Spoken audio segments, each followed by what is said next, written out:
அஸ்வ கொடியை கொண்ட அசுரர்களின் குரு, மங்கள வாழ்வை அளிக்கக்கூடியவர். பாவங்களும் துக்கங்களும் காணாமல் போகும், பொன் பொருள் எல்லாம் மழையென சேரும், கடன் தொல்லைகள் நீங்க, நீங்காத தரித்திரமெல்லாம் சொல்லாமல் உங்களை விட்டு போகும்.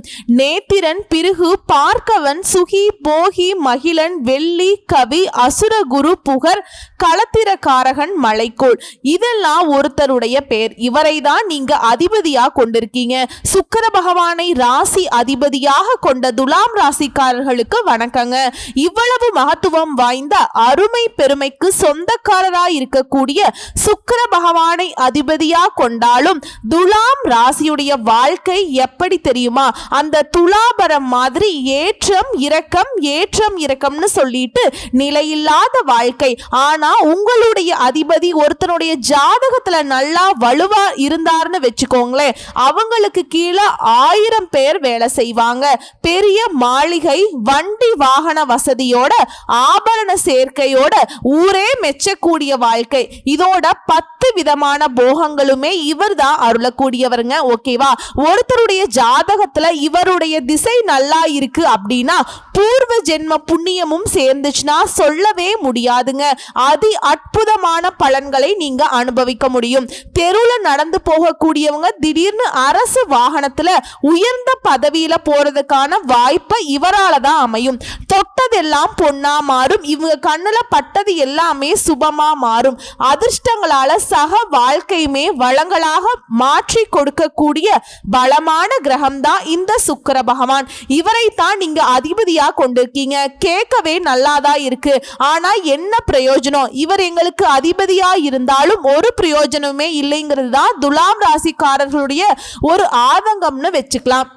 இது ஒரு புறம் இருக்கட்டும். இப்ப நான் உங்களுக்கு அதிபதியை பத்தி சொன்னதுமே நீங்க யோசிச்சிருப்பீங்க, கட்டாயம் இந்த ஆள் நமக்கு சாதகமா இல்ல, எப்படியாச்சும் இந்த ஆளை உஷார் பண்ணணும், நம்முடைய ஜாதகத்துல இவருடைய பலத்தை அதிகப்படுத்தி நம்ம நல்லா இருக்கணும்னு யோசிப்பீங்க இல்லையா? அதற்கான வழியை தான் நான் இப்ப சொல்ல போறேன். சுக்கிர பகவானுக்கு உரிய கிழமைன்னு பார்த்தோம்னாக்க வெள்ளிக்கிழமை.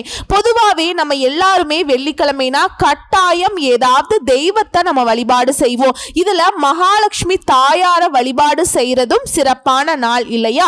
மகாலட்சுமி தாயாரும் குபேர கடவுளும் நம்ம பூர்வ ஜென்ம கர்ம வினைகளுக்கு ஏற்ப பலாபலன்களை கொடுக்கக்கூடியவர்கள். அதை அனுபவிக்க செய்யக்கூடிய பொறுப்புங்கிறது உங்களுடைய அதிபதிக்கு தான் இருக்குங்க. சுக்கிர பகவான் தான் அதை பார்த்துக்கிறார். சோ ஒருத்தவங்க பணக்காரர்களா செல்வந்தர்களா இருக்கிறதும் இவருடைய அருளாசினால மட்டும்தான் இது கட்டாயமா நிகழும். சோ வெள்ளிக்கிழமை சுக்கிர ஓரையில இவரை வழிபாடு செய்வதனால சுக போக வாழ்க்கைய அனுபவிக்க முடியும். இதோட ஒருத்த பாத்தீங்கன்னா நிறைய பணம் வச்சிருப்பாங்க, நல்ல செல்வ செழிப்போட இருப்பாங்க, ஆனா அதை அனுபவிக்க முடியாத அளவுக்கு ஆரோக்கியத்துல பிரச்சனை இருக்கும். அப்போ அவங்களுடைய ஜாதகத்துல சுக்கிரன் நீச்சத்துல இருக்காருன்னு அர்த்தம். இப்ப என்னதான் குபேர கடவுளும் மகாலட்சுமி தாயாரும் உங்க வீட்டுல குப்பரை படுத்துக்கிட்டு இருந்தாலும், குத்த வச்சு உட்கார்ந்து இருந்தாலும், சொத்து சுகங்கள் எவ்வளவு இருந்தாலும் அதை அனுபவிக்கிறதுக்கு சுக்கிரனுடைய அனுகிரகம் தேவையில்லையா? ஒருத்தவங்க சுக்கிர தசை இல்லைன்னா நீங்க என்னதான் இருந்தாலும் அந்த சொத்து அழியுங்க. இப்ப என்னதாமா சொல்ல வர, டக்குன்னு சொல்ல அப்படின்னு யோசிப்பீங்க. அதனுடைய முக்கியத்துவத்தை சொல்றதுக்காக நான் இவ்வளவு தூரம் சொல்லிட்டு இருக்கேங்க. சரிங்களா? சோ சுக்கிர பகவானை நீங்க வழிபாடு செய்யணும்னா வெள்ளிக்கிழமையில சுக்கிரனுடைய அருளை பெறுவதற்கு வீட்டுல வெள்ளி பொருட்களை பயன்படுத்துறது நலம் சேர்க்கும். ஏன்னா வெள்ளியில தான் சுக்கிர பகவான் வாசம் செய்றார். சோ வெள்ளி பொருட்களை நீங்க பூஜைக்கு பயன்படுத்துறதுனால சகல சௌபாக்கியங்களும் உண்டாகும். இதோட சுக்கிர வழிபாடு செய்யணும்னு நினைக்கிறவங்க வெள்ளிக்கிழமையில காலை 6 மணியிலிருந்து 7 மணி வரைக்கும் சுக்கிர ஓரையை நீங்க பயன்படுத்தி அவருக்கு வழிபாடு செய்யலாம். அப்படி அதை தவற விட்டுட்டீங்க அப்படின்னாக்கா மதியம் 1 மணியில இருந்து 2 மணி வரைக்கும் சுக்கிர ஓரையில நீங்க இந்த வழிபாடு செய்யலாம். அதையும் தவற விட்டுட்டீங்க அப்படின்னாக்கா இரவு நேர வழிபாடு. பொதுவாவே தெய்வங்கள் ராத்திரி நேரத்துல வழிபாடு செய்யறதுங்கிறது ஒரு 6 மணிக்கு மேல செய்வோம். ஆனா இரவு 8 மணியிலிருந்து 9ங்கிறது சுக்கிர ஓரை. சுக்கிர பகவானுடைய வழிபாடுங்கிறது எந்த அளவுக்கு பெருசுன்னு சொல்லிட்டேன். சோ இந்த நேரத்துல நீங்க வழிபாடு செய்யறது அதுவுமே அதீத நட்பலன்களை கொடுக்கும். சோ காலையில 6 முதல் 7 மணி வரையிலான முதல் சுக்கிர ஓரை சுக்கிர வழிபாடு செய்யறதுக்கு சிறப்பான பலன்களை கொடுக்கும். தவறு விட்ட பட்சத்துல மற்ற நேரங்களை நீங்க பயன்படுத்தலாம். சோ அந்த வழிபாட்டின் பொழுது ஓம் சுக்கிர பகவானே போற்றி போற்றி இந்த மந்திரத்தை நீங்க எளிமையா சொல்லி முடிக்கலாம். இதனால வீடு வாங்குறது, நிலம் வாங்குறது, ஆடம்பர பொருட்கள் வாங்குறது, சொத்து சேர்க்கிறது, பேரு புகழ் எல்லாத்துக்குமே உங்களுக்கு ஒரு வழி கொடுப்பாருங்க. புரியுதுங்களா? இதோட இந்த சுக்கிர பகவானுடைய காயத்ரி மந்திரம் உங்களால முடிஞ்சதுன்னா சொல்லுங்க, இல்லைன்னா விட்டுருங்க. ஓம் அஸ்வத் வஜாய வித்மகே தன்னூர் அஷ்டாய தீமகே தன்னோ சுக்ர பிரச்சோதயா. இதை நீங்க சொல்லி வழிபாடு செய்யலாம். முடியாதவங்க ஓம் சுக்கிர பகவானே போற்றி போற்றி இவ்வளவுதாங்க. சிம்பிளா இவரை வழிபாடு செய்யறோம். இவருடைய பலத்தை அதிகப்படுத்துறோம். துலாம் ராசிக்காரர்களே, வாழ்க்கையில நம்மளும் உச்சபட்ச சுக வாழ்க்கையை அனுபவிக்கலாம். சரிமா, இந்த பதிவு எதுக்கு ஃபர்ஸ்ட் அதை சொல்லு. அதிபதியை பலப்படுத்திட்டீங்களா? அடுத்து நான் சொல்றேன். குருவால உங்களுக்கு ஒரு நல்ல காலங்க இந்த வருஷத்துல. எந்த கிரகங்கள் உங்களுக்கு சாதகமா இல்லாட்டியும் பரவாயில்ல, ஏன் உங்களுடைய அதிபதி உங்களுக்கு கைவிட்டாலும் பரவாயில்ல, நான் இருக்கின்ற அளவுக்கு குரு உங்களுக்கு ஒரு யோகத்தை கொடுத்து வந்திருக்காருங்க. சோ குருவால இனிதாங்க துலாம் ராசிகளுக்கு ஆட்டமே ஆரம்பமாக போகுது. தொட்டதெல்லாம் தங்கமாக மாறக்கூடிய காலகட்டம். குரு பகவானை பொறுத்த வரைக்கும் சுபத்துவம் பொருந்திய கிரகம் இல்லையா? சோ இவரை பொறுத்த வரைக்கும் உங்களுக்கு அதிர்ஷ்டங்களை அள்ளி கொடுக்க போறார். கொஞ்சம் நஞ்ச இல்ல. அடுத்த ஒரு வருஷத்துக்கு நம்ம தான் அப்படிங்கிற மாதிரி ரொம்ப நல்லா இருக்க போறீங்க. சோ துலாம் ராசிக்காரர்களுக்கு இந்த குரு பயிற்சியானது அருமையான காலகட்டமா இருக்க போகுது. அப்படி அவர் வந்து எங்கேயும் இருக்காருன்னு குறைவா எடை போற்றாதீங்க. அவரை சமாளிக்க முடியாத எத்தனையோ வரலாறுகள் இருக்கு. புரியுதுங்களா? அதுவும் எல்லாரும் பயப்படக்கூடிய சனீஸ்வர பகவானுக்கே பயங்கரமான பாடம் கற்பித்து கொடுத்தவர் நம்முடைய விநாயக பெருமான் தான். அதை மனசுல வச்சுக்கோங்க. அதுவே 9ஆம் இடத்துல குரு பகவான் இருக்கிறார். திருமண தடைகள் நீங்கும். திருமணம் ஆகல, திருமணத்துக்கு முயற்சி பண்ணிட்டு இருக்கோம், ஆண்கள் பெண்கள் ரொம்ப வயசாயிடுச்சு, இல்ல வந்துட்டு மறுமணத்துக்காக வரன் பார்த்துட்டு இருக்கேன், அதுவும் தடைபட்டு போகுது, இப்படி சொல்லக்கூடியவங்க எல்லாம் திருமண தடைகள் நீங்கும். திருமண காரியங்கள் கைகூடி வரும். திருமண யோகத்தினால வாழ்க்கை சிறப்பா அமையும். குறிப்பா உங்க விரும்பிய வாழ்க்கை துணை அமைவாங்க. அதே போல விவாகரத்தில் இழுபறியாக இருந்தவங்க அந்த இழுபறி தன்மை நீங்கி விவாகரத்து கிடைக்கும். அலுவலகத்துல இருந்த அவப்பெயர் மாறுது. அதாவது செய்யாத தப்புக்கு தண்டனையை அனுபவிச்சிருப்பீங்க. இதனால் வரைக்கும் கெட்ட பெயரை சுமந்துட்டு இருக்கக்கூடிய உங்களுக்கு அந்த தண்டனையில இருந்து விடுபடுறதுக்கு உங்க மீது தப்பு இல்லைங்கிறத மற்றவங்க தெரிஞ்சுக்கிறதுக்கான வாய்ப்பு அமையும். அதே போல குடும்பத்திலேயே உடன்பிறப்புகள் இருக்காங்கல்ல, சகோதர சகோதரிகள் பரம்பரை சொத்துக்காக கேஸ் கோர்ட்னு இழுத்திருப்பாங்க. அந்த சொத்துக்கள் கிடைக்கிறதுக்கான வாய்ப்பு உங்களுக்கு அதிகங்க. பெண்களை பொறுத்த வரைக்கும் ஏற்றமான காலகட்டமா இருக்க போகுது. உங்களுக்கு வரக்கூடிய வாய்ப்பை மட்டும் கரெக்டா பயன்படுத்திக்கோங்க. அது ரொம்ப நல்லது. துலாம் ராசிகளை பொறுத்த வரைக்கும் நீங்க என்ன பண்ணணும்? இந்த பலன்களை வந்துட்டு ஃபாலோ பண்ணிக்கணும். கடன் மேல கடன் வாங்கி கஷ்டப்பட்டு இருக்கக்கூடிய உங்களுக்கு ஒரு வழி பிறக்கும். லாபம் வரக்கூடிய நேரம் இது. ஏன்னா லாபஸ்தானத்துல கேது இருக்காருங்க. 5ஆம் இடத்துல ராகு இருக்கார். 6ஆம் இடத்துல சனி பகவான் இருக்கிறார். பாக்கியத்துல குரு இருக்கிறார். அலுவலக ரீதியா சில சத்துருக்களுடைய தொந்தரவு பிரச்சனை இருந்திருக்கும். அது எல்லாமே சரியாகிடுங்க.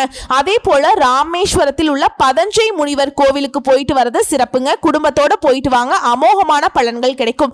அதே போல நெய் தானம் கொடுக்கிறது நல்லது.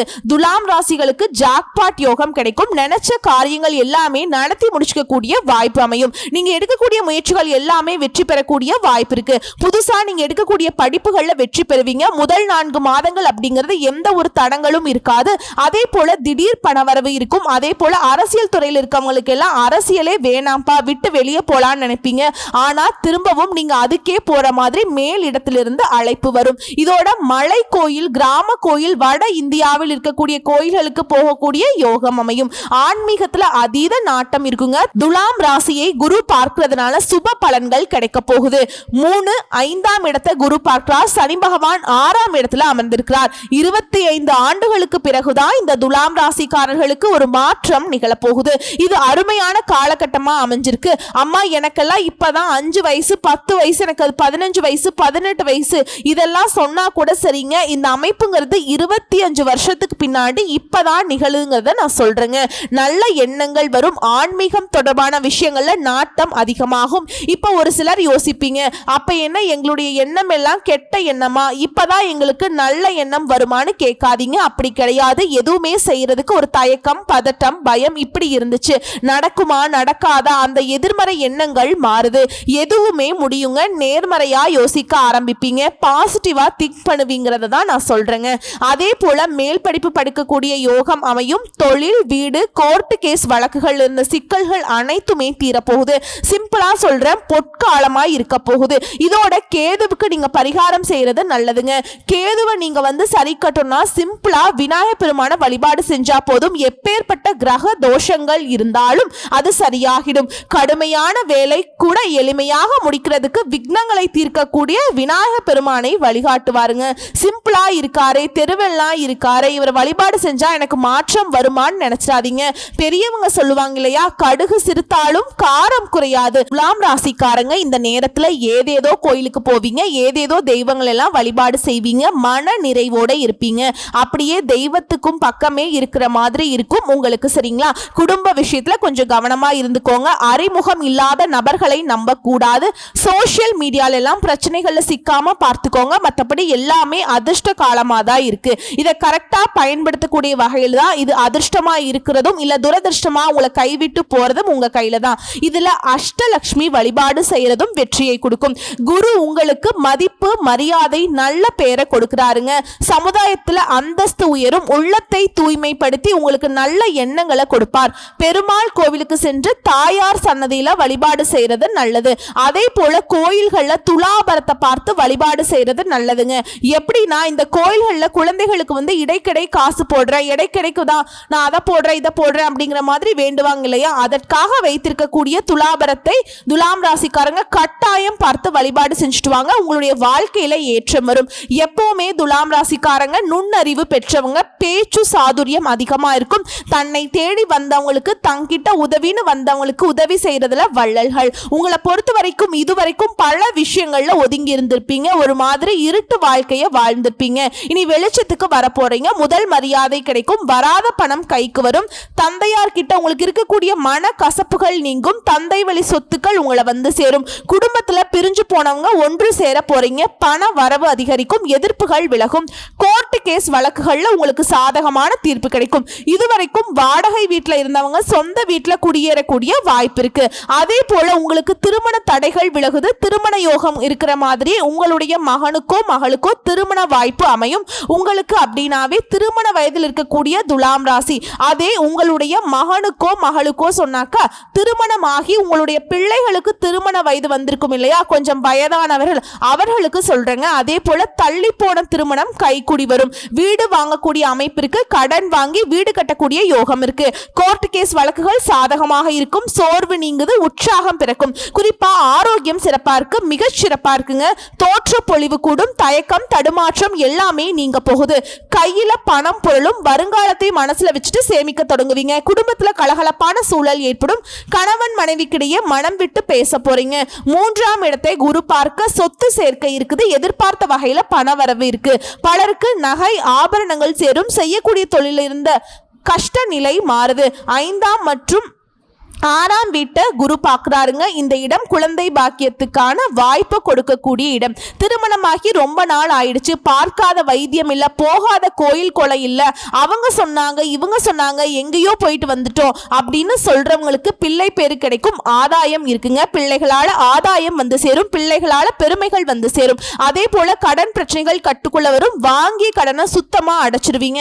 எடுத்த காரியங்கள்ல முதல் முயற்சியில வெற்றி கிடைக்கும். வண்டி வாகன வசதிகள் பெருகும். குலதெய்வ பிரார்த்தனைகள் நிறைவேற்றுவீங்க. இதோட உங்க குடும்பத்துல சந்தோஷம் பெருகும். கணவன் மனைவிக்கிடையே நெருக்கம் அதிகரிக்கும். பண வரவு திருப்திகரமா இருக்கும். விவாதங்கள் குறையும். வழக்குகள் சாதகமாகும். புதுசா நகை வாங்குவீங்க. பிள்ளைகள் கிட்ட உங்களுக்கு இருந்து வந்த மன கசப்புகள் நீங்கும். உறவுக்காரங்க வீடு தேடி வருவாங்க. புதுசா வாகனம் வாங்குவீங்க. இதோட பிள்ளைகள் விஷயம் சிறப்பா இருக்குங்க. பிள்ளைகள் வெளிநாட்டுக்கு, வெளி மாநிலங்களுக்கு வேலைக்காக அனுப்பி வைப்பீங்க. நல்ல வேலை கிடைக்கும். அரசாங்க வேலையே கிடைக்குங்க. அதே போல தாய் வழி உறவுகளால சின்ன சின்ன கருத்து மோதல் வந்து சேரும், அதை கொஞ்சம் பார்த்துக்கோங்க. மற்றபடி தைரியமா இருக்க போறீங்க. எல்லாத்தையும் ஒரு கை பார்த்துறாங்கிற அளவுக்கு இருப்பீங்க. எப்பேற்பட்ட கோர்ட்டு கேஸ் வழக்காவே இருந்தாலும் அதுக்கு சாதகமான தீர்ப்பு கிடைக்கும். பெரிய பெரிய பதவிகள் பொறுப்புகள் உங்களை தேடி வரும். கைவலி கால்வலி இதெல்லாம் விலக போகுது. ஆரோக்கியம் கூட போகுது. எல்லா விதங்கள்லயுமே வெற்றி. இதுதான் அதெல்லாம் சொல்ல முடியாதுங்க. ஆடம்பர செலவுகளை மட்டும் கொஞ்சம் பார்த்து பண்ணுங்க. உத்தியோகத்துல பணிச்சுமை கொஞ்சம் அதிகமாகும். அதே போல வண்டி வாகனத்தை இயக்கிறப்ப கொஞ்சம் கவனமா இருந்துக்கோங்க. அதே போல உங்களுக்கு போட்டிகள் எதிரிகள் இருப்பாங்க இல்லையா, அவங்க எல்லாம் உங்ககிட்ட போட்டி போடாம திகச்சு தெறிக்க ஓடுவாங்க. அந்த அளவுக்கு உங்க கை ஓங்க போகுது. அனுபவசாலிகளாக எல்லாருக்கும் ஒரு சிம்ம சொப்பனமாக திகழ போறீங்க. வியாபாரத்துல எல்லாம் கொடி கட்டி பறக்க போறீங்க. உத்தியோகத்துல எல்லாம் பதவி உயர்வு எல்லாம் தேடி வரும். சக ஊழியர்கள் கிட்ட நட்பு பாராட்டுவீங்க. மேல் அதிகாரிகள் உங்க திறமைக்கு அங்கீகாரம் கொடுப்பாங்க. தலைமை இடத்துல உங்களுக்கான இடம் அப்படிங்கிறது உயர்ந்துகிட்டே போகும். கணினி துறையில இருப்பவர்களுக்கு அயல் நாட்டிலிருந்து வாய்ப்புகள் தேடி வரும். சிலருக்கு புதிய சலுகைகள் கிடைக்கும். அலுவலகத்துல நல்ல சந்தர்ப்பத்தை நழுவ விட்டுறாதீங்க. கடைசியில எல்லாம் பெரிய நிறுவனத்துல வாய்ப்பு தேடி வரும். அரசு சார்பில் விருது வாங்கக்கூடிய அளவுக்கு எல்லாம் உயர்வை பார்க்க போறீங்க. ஒட்டுமொத்தமா இந்த குரு பயிற்சிங்கிறது எல்லா வகையிலுமே துலாம் ராசிக்காரர்களுக்கு வெற்றியும் மகிழ்ச்சியும் அள்ளி தருவதா அமைஞ்சிருக்கு. ஓகேங்களா? சோ இதெல்லாம் நிலைச்சிருக்க வியாழக்கிழமைகள் தோறும் குரு தட்சிணாமூர்த்தியையும் குரு பகவானையும் வழிபாடு செய்யணும். குறிப்பா நவ கிரகங்கள்ல வீற்றிருக்கக்கூடிய குரு பகவானுக்கு மஞ்சள் வஸ்திரம் சாற்றி அன்னைக்கு நீங்க மஞ்சள் நிற உடைகளை பயன்படுத்திக்கோங்க. அதே போல மஞ்சள் நிற பூக்களால குரு பகவானுக்கு அர்ச்சனை செய்து அப்புறம் மஞ்சள் நிற கொண்டக்கடலை நைவேத்தியமாக அவருக்கு வச்சு படைச்சிட்டு வரக்கூடிய பக்தர்களுக்கு கொடுங்க. உங்களால முடிஞ்சதுனாக்கா அந்த மஞ்சள் நிற கொண்டக்கடலை இருக்குல்ல, அதோட வெல்லம் சேர்த்து பசு மாட்டுக்கு உணவளிக்க கோடான கோடி தேவர்களுக்கு உணவளித்த புண்ணியம் உங்களை சேரும். எப்பேற்பட்ட பாவ கணக்கு உங்களுடைய வாழ்க்கையில இருந்தாலும் சரி, அது சுத்தமா ஜீரோக்கு வந்துருங்க. நல்லா இருப்பீங்க. அதே போல மாற்றுத்திறனாளிகளுக்கு உங்களால முடிஞ்ச உதவிகளை செய்யுங்க. எல்லா வகைகளிலுமே ஏற்றம் உண்டு, மாற்றம் உண்டு, முன்னேற்றம் உண்டு. நல்லது செய்யக்கூடிய குருவால துலாம் ராசிக்கு துன்பங்கள் இல்லாத துள்ளி குதிக்கக்கூடிய வாழ்க்கை கையில உண்டு. வாழ்த்துக்கள். வாய்ப்பை நழுவ விட்டுறாதீங்க. திரும்பவும் சொல்றதா முழிச்சுக்கோங்க. நிறைய விஷயங்கள்ல தெரிஞ்சுக்கோங்க. நன்றிங்க. வாழ்த்துக்கள். நன்றி. வணக்கம்.